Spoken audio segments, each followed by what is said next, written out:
And our hot topic of the hour is President Biden. Last night, he lashed out following special counsel Robert Hur's report that found the president, quote, willfully retained classified documents. The report referred to him as an elderly man with a poor memory, but Hur did not recommend in this report criminal charges. Watch what went down last night.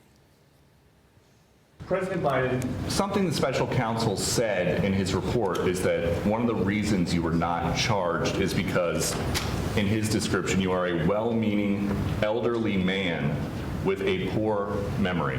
I'm well-meaning, and I'm an elderly man, and I know what the hell I'm doing. I've been president. I put this country back on its feet. Well, after defending his memory, the president went on to confuse foreign leaders again. This time it was the presidents of Mexico and Egypt. Watch what happened. As you know, initially, the president of Mexico, Sisi, did not want to open up the gate to allow humanitarian material to get in. I talked to him. I convinced him to open the gate. I talked to Bibi to open the gate on the Israeli side. I've been pushing really hard to get humanitarian assistance into Gaza. All right, Joe Borelli, look, I mean, this was tough. This was tough. Let's first start with this report.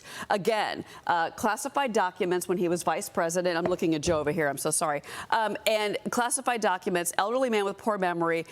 Then, as we just saw, he confuses European leaders. He confused European leaders earlier this week, and then what we saw last night with the comment about what you heard just now about the other leaders. So the Mexico president. I mean, all of this just really. I'm not even sure where to start with this because there's just so much to unpack from last night. Look, Cheryl, to describe him as an elderly, well-meaning man is probably one of the nicer things that could be said about him. I mean, he is living up to the charges being leveled on him as having serious cognitive decline. I think one nugget of this was that he basically said, I did have poor memory at that moment because we were dealing with the October 7th attacks of Hamas. And he didn't even understand that those are the kind of things that actually underscore why he shouldn't be president at this age. You mean to tell me you can't deal with a global conflict in part of your day and then in another part of your day answer questions to an investigation? We expect and we demand and we really unfortunately need a president of either party, by the way, who can handle two things at once. Nancy Pelosi has been enemy number one for Republicans for many, many years. She's older than Joe Biden. No Republicans really ever criticize her for cognitive decline. It's not something we just throw loosely at older people we don't like, because she, by the way, never had real cognitive decline. This, you see a man who is deteriorating in front of our eyes. The presidents of Mexico, Obrador, the president of Egypt, al-Sisi, they don't even look alike. They don't even remotely look similar in any way. So to confuse them really underscores the whole purpose of this note in the report to let us know that he's really declining. Yeah, and you know what, John, too, if you going through the report, it also, too, and again, it was a late dump on this one, but basically it said that he had diminished faculties in advancing age, faulty memory. These are current interviews that he had to do with these investigators ahead of this report. So we were talking about President Biden, to be clear for everybody, not Vice President Biden, President Biden.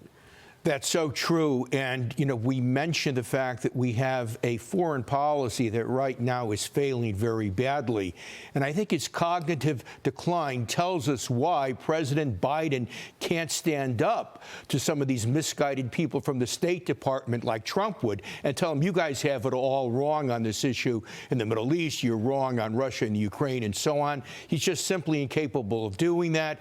And our adversaries realize that, and they're taking advantage. That is, like I said, there's so many things to get through in the next 3 hours. It's going to be incredible. And that's one of the things we are going to be talking about during the show. But you mentioned President Trump, John, so I want to bring this up.